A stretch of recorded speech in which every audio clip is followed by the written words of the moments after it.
In the early days of business intelligence, data lived close to its purpose. Finance owned finance, marketing owned marketing, operations owned operations.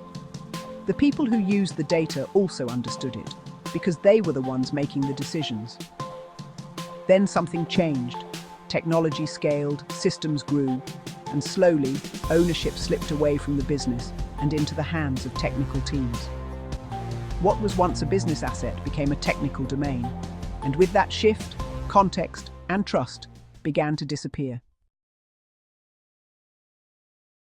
It's a story we see in almost every organization today. Data teams became the custodians, and business users became consumers.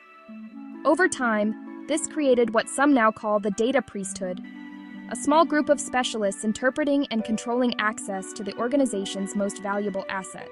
The intentions were good: governance, quality, and standardization. But the outcome was dependency, delay, and disempowerment. Gartner reports that less than 45% of business leaders trust their organization's data. And McKinsey notes that when responsibility remains siloed within IT, decision latency can increase by up to 60%. When ownership moved away from the business, context went with it. Engineers maintaining pipelines often didn't understand why a metric mattered. Business teams requesting data often didn't know the constraints or assumptions behind it. It became a game of telephone, where each translation between business and technology diluted meaning and trust. Harvard Business Review calls this the heart of the data culture crisis: inconsistent definitions, misalignment, and mistrust. And according to BARC Germany, 72% of organizations say trust in data is their biggest barrier to becoming data-driven. In response, many organizations created governance councils and committees, designed to ensure quality, but often slowing innovation instead.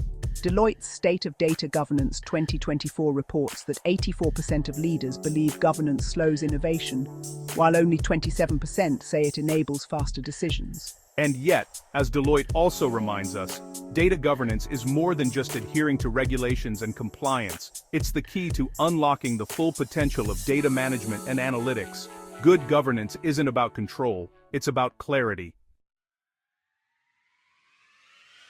Reclaiming data's value starts with restoring ownership to where it belongs, the business. That's not about dissolving the data team, it's about reframing its purpose.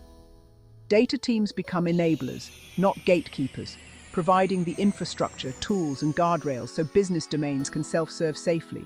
This is what Zhamak Dehghani, creator of Data Mesh, calls true democratization. Data democratization comes from domain ownership, not centralized pipelines. Each domain, finance, marketing, operations, becomes a data product owner, responsible for its own meaning, quality, and usage. And as AWS notes, a data-driven culture is only fully realized when data analytics skills are common across roles, not exclusive to data scientists. When every role can ask, explore, and act with data, curiosity returns. Questions that once took weeks now take minutes. Teams stop asking, "Can I get this report?" and start asking, "What if we change this decision?" Data becomes alive again, a living capability that fuels creativity, accountability, and growth. And the irony?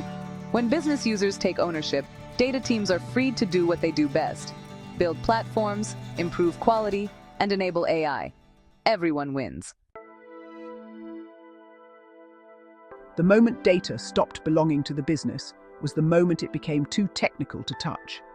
The rebirth of data begins by reversing that trend, returning ownership, understanding, and trust to those who use it every day. Zero code needed. We welcome you to join us in a data conversation.